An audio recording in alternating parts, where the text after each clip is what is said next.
if I had a little tiny sailboat and the wind was right, I would be exploring right where you were, right up Heron Bayou. If I had an east or a west wind, I'd be sailing Heron Bayou. That's the kind of sailing I like to do. Shallow water, little center border. Yeah.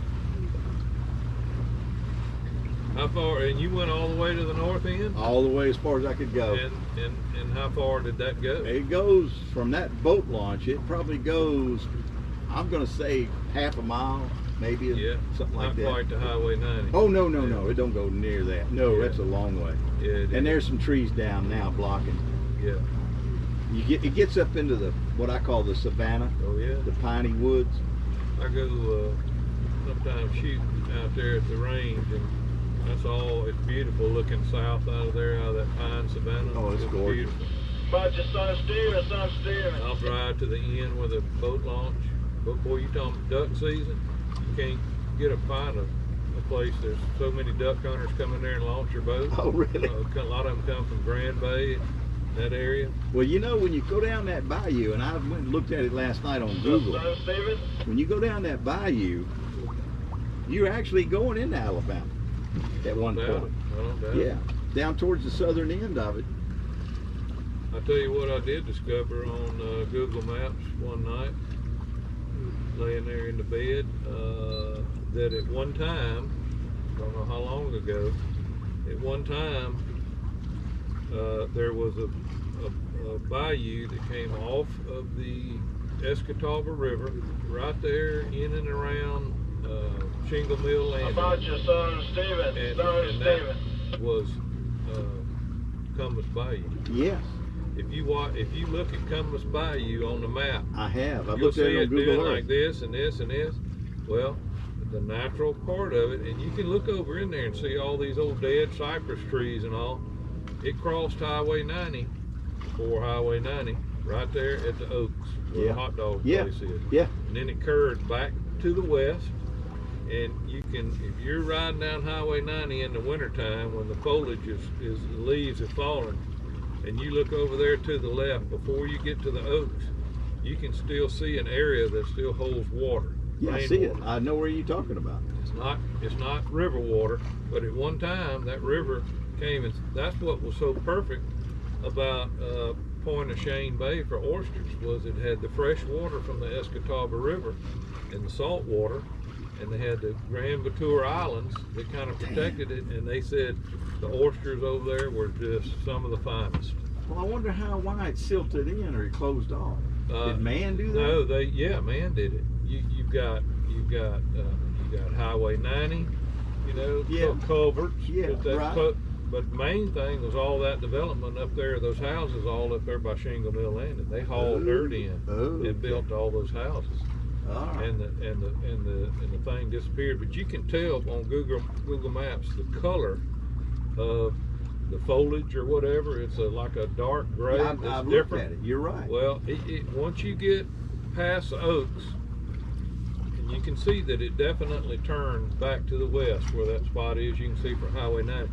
And from then on, you can only see little bits and pieces of it. So I don't really know the true path of the bayou, but it came in there. It looked to me like it came in there just west of Shingle Mill Landing. Came right off the Escatawba River. I'll be dang. Look at that one night. Yeah, I've looked at it before. Surprised. It's been a while. Can you imagine how pretty that must have been at one time? And that to me, definitely confirms Pascagoula is completely surrounded by water.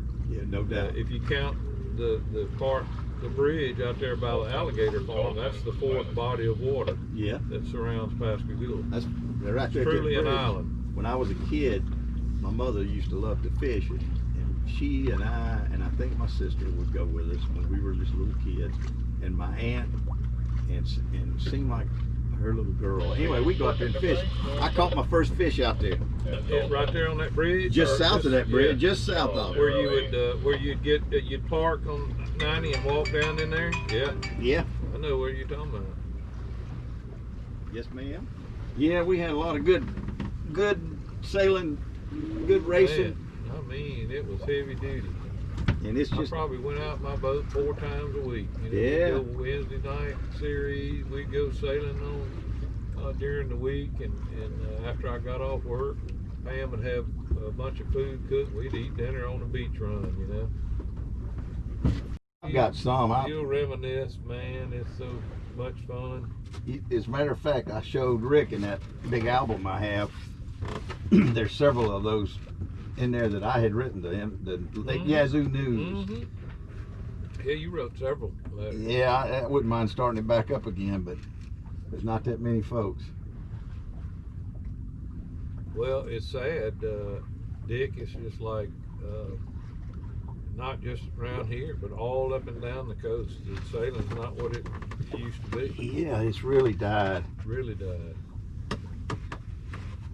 Good gosh, at the flies. I saw Rocky the night at the yacht club. Yeah? We were down there with Steve and Janet. Oh, I saw the pictures of. And yeah. And I said, Rocky, do you remember the race on Gunsmoke when Judd was always the bow man? Judd Chamberlain, he was a real good sailor out of Buccaneer. Mm-hmm. And he was always on the bow, and you know, instructing Dickie what to do. Because anyway, Judd's up there, and they got the clock going up here on the mast, and this, that, and the other. And this is, I mean, we're sailing against other J-35. We're sailing against Saga. People that are out there. Against that other 65-footer out of New Orleans. People that are out there to win. The red boat. And this is the Challenge Cup now. This is a big race. I've raced in that years ago. So I was so used to getting in tune with the starting flags that I had my little $15 Timex that I hit, you know, at the right when they started the sequence. Well, the damn clocks went out on the mast, and you would have thought they was totally lost. I mean, and you are. If you time in your race, you are lost. You are lost for the start. Somebody ain't got the time. Well, I was the only one on the boat with the time other than the clock up here on the mast, which gone completely blank. You became the hero. And Rocky said, he just looked at me and he said, Scotty, did you get the time? I said, yep, I did. Because he knew I did. I said, let me go up on the bow and call the race. He said, get on up there.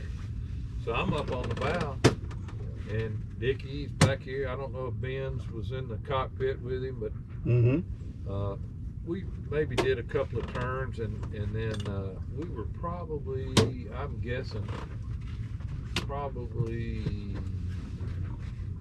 150 to 200 yards from the committee boat.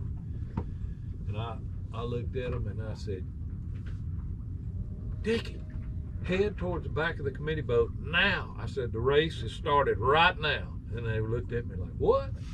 The race ain't started. I said, you sail right towards the back of the committee boat right now. You're going to put them on the start line at the right gun. Now, right now. Yeah. So, okay. And Rocky says, do what he said, do what he said. Dick, we headed towards the back of the committee boat, and the whole fleet was, let's say, over here. And they're getting lined up to come in right at the committee boat on the windward side. Well, we're a leeward boat at the back of the committee boat. On starboard tack? On starboard tack. We turned Saga. We turned that other 65-footer. We turned the whole fucking fleet around. I ain't kidding you. When them 65-footers start to turn, the whole fleet turns. I mean, they have to get out of their way. Yeah. And they would have a camera looking down the line, and when we get back into the yacht club over there in Biloxi, or wherever it was, Gulfport, they would have it up on film where you could see the start. Well, look, you see the camera looking down the line, then you hear the cannon, and it's like boom. Here you see the Dickie's front sail that quick. Y'all nailed it. Oh, we won that race. So Big Rocky said, I remember. Yeah, that's the key. You got to be there on the line when the gun goes off. And we were leeward boat. We had them all pinched out. They couldn't do shit. You'll win and lose a race at the start. Yeah, especially for unless there's some kind of major wind shift. Yes. But every second counts. And then the other one I reminded him was I brought a manufacturer's rep that lived in Mobile, Dave Widener. He represented the tough line plug valve line. Dave was young. I don't even know if he was 30 years old. Well, I've been telling him about racing sailboats. Well, he said, man, I'd sure like to go on one of those races with y'all. Okay. So I got him on Gunsmoke, on the rail. Bad weather. Woo, that'll break I'm talking about terrible weather. We raced one race in probably, 12, 15 knot winds, perfect for that J35. Oh, yeah. And we did good. Well, in between the front, a thunderstorm came through. And we said, well, they're going to call the race because it's blowing 40 miles an hour, Dick. And we said, well, they're going to call the race. No, sir, buddy. They put that race on. So here we go. Windward mark. Boom. With no sail change. No. Well, I think we put a smaller head put sail. A smaller head sail up. Yeah. But we're crashing, going to windward, and I promise you the fucking seas are probably 8 feet. You go up. You're going up and down, up and down. And I see old Dave. He's sitting on the rail right between me and Rocky. Oh no. And I can just see him. He getting green. Well, I could just see him a little bit, and I told Rocky, I said, behind Dave's back. So I said, I got to go down below for just a second. Well, I come back up with an open can of mustard sardines. Oh God, that's gross. Yeah, I don't eat sardines. I ate one of them things, and I said, "Here, Dave, you want one?" And he took one. It was like, I mean, it was like an explosion, son. That was terrible. I mean, it you was ought to be terrible. ashamed. But he felt better afterwards. Do you remember he that? sat there, me and Rocky ate that can of mustard sardines sitting on the rail, fucking 40 knots of breeze beating the windward. Do you remember that Saturday race they were going to have out here? And I don't remember, I think it was a yacht club race, but I had the Irwin. And old Kevin Fagan was going to come over from Mobile and race with me. It was just the two of us. And when he got here, he said, man, there's a strong weather front coming this way from Mobile. And I said, well, okay, we'll still motor out and we'll get out there, and if it looks bad, we'll come back in. Well, we got out there and everybody's sailing around. We start sailing around. We could see it coming from the northeast, and it's bad on rolling cloud. Oh yeah. So we made the decision we're gonna drop out, and we hadn't even started the race yet. And we motored up to the yacht club, and oh, what's his name? That's dead now. The lawyer had the little J24. Bob Ramsey. Bob Ramsey. Yep. He followed us in, and everybody was, you bunch of chickens, you bunch of all that crap. And we went, tied up at the yacht club, went upstairs and got a beer, and was standing on the porch, and we watched that wave, that wind, just laid the fleet over. Yeah. And the Coast Guard was already on their way over to stop it. And several people went in the water. Brenda's Grafton, Ronnie Grafton. I think I remember. You were out there. About that. Yeah. You were out there. I was out there racing. Yeah. Well, you know what I do? I dropped sails and anchored. Well, y'all, and the race had started, and Jack was out there on, I can't remember the name of that little boat they had. But it just flattened the fleet. Oh yeah. Was this a Wednesday night series? No, it was a Saturday. It was during Saturday. Because I know there was a Wednesday night series that I had Jeff Hayes and his son was visiting. Yeah, I remember that. I remember when Jeff used to race with you. Dropped the sails. I said, hey, drop the sails, tie them up, tied the main up, tied the jib up. We all dropped the anchor. We all went down below, and boy, let me tell you, it disappeared. The fleet disappears. Usually they don't last too long, as you know. No. But yeah, I quit trying to. What happens is people, inexperienced people, they freak out. And, and that's the they bad. They leave them sails up, and next thing you know, they're turned over or whatever. Yeah, that's the bad thing about the Dauphin Island race. It brings a lot of people out to race that don't ever leave the dock. That's right. That's right. And they get out there and they get caught in a situation, and God, that was bad. They have rigging break or lines break or sail or whatever, And then you got, well, that one bad storm that hit in 2000 and, what was that, 2015? I think. Yeah, I believe it was, where 6 people got killed. Yeah, oh yeah. Yeah, Steve and I and Ron, we were anchored there in the harbor. Yeah. We didn't race. And hell, I got a lot of damage from the storm. Oh yeah. I remember seeing that video you posted it. Yeah. Yeah, it got bad in there, and it got bad all of a sudden. Yeah.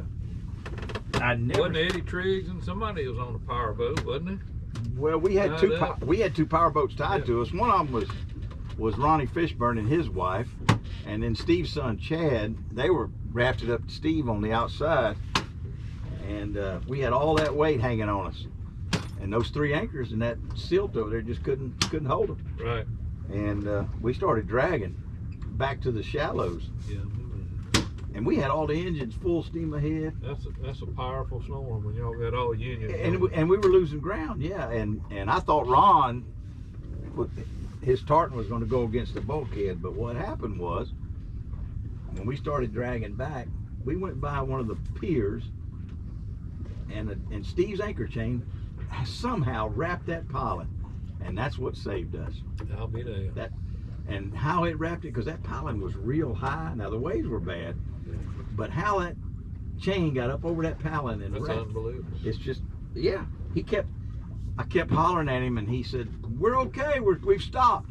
And I couldn't. And when I finally realized that it was what had happened with the chain, then I was, you started calming yourself down. Yeah.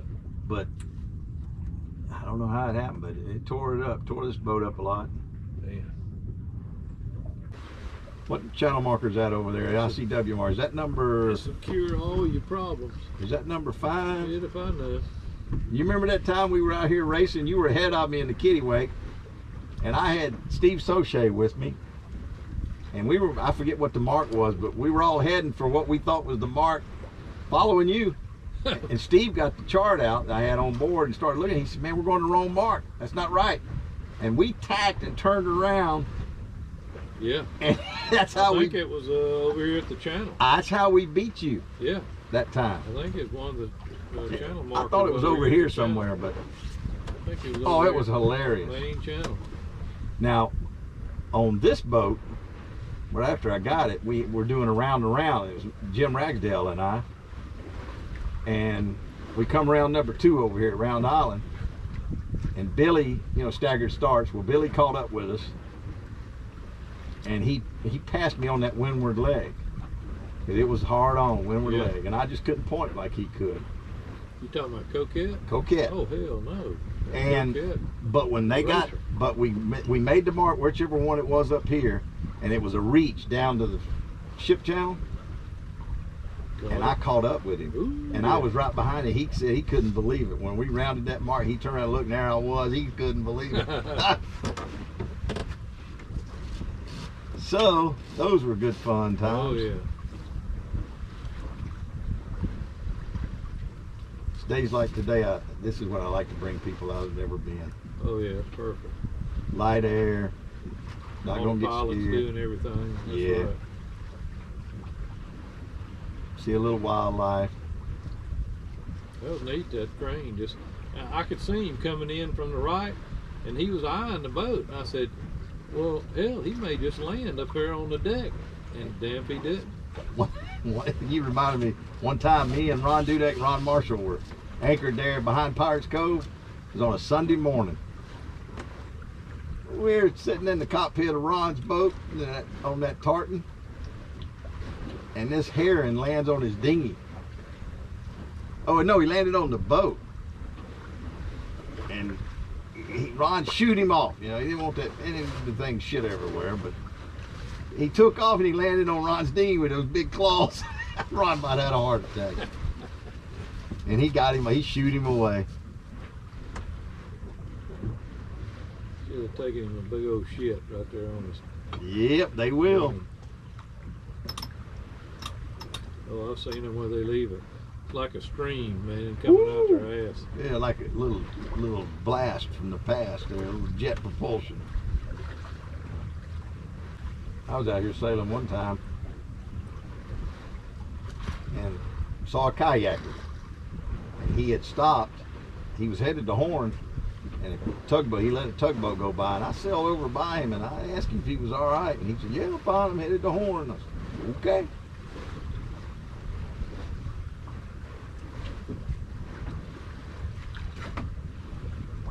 And can you imagine what this looks like out here during a Katrina or something? I can't imagine. 30, 40 feet of water over Horn Island. I just can't imagine how You anything. could sail over Horn Island, never touch a tree. And I don't understand, how does anything survive it? Yeah.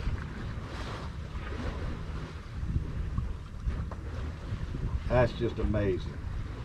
The alligators oh, there's the porpoise. The alligators I can understand it, but all the wildlife, the raccoons and possums and all the rats and stuff, I don't see how they survive. Yeah, they love it. They love it. Well, they thinking we're a damn shrimp boat.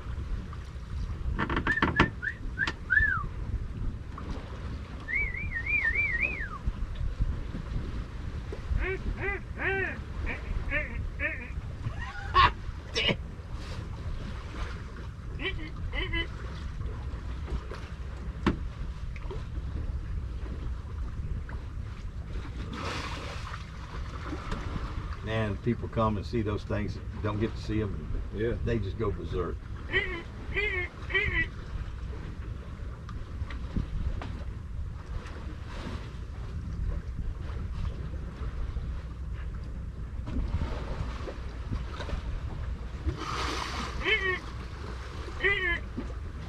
Damn, we're gonna get you a job at the damn aquarium.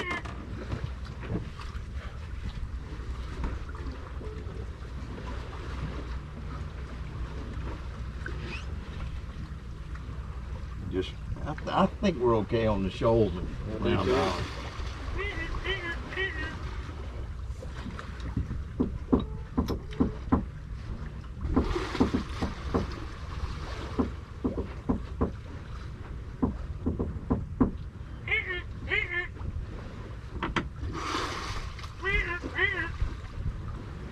Pretty.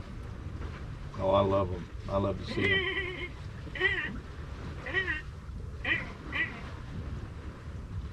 More times than not, I see them out here. I've never seen it to this day, but one afternoon we were out on an afternoon sail out by Round Island. We got a pod of them, and there was over 70 porpoises. My God, swimming beside my way. You could almost reach out and touch them. Man, that's a lot of. Yeah, we counted them, man. I mean, it was like when you see them out, like salmon or something jumping or whatever. I mean, it was. I'd never seen. I hadn't yet since then seen anything like it. It was a gigantic pod of them. Usually you see, 1, 2, 4, 5, something like that.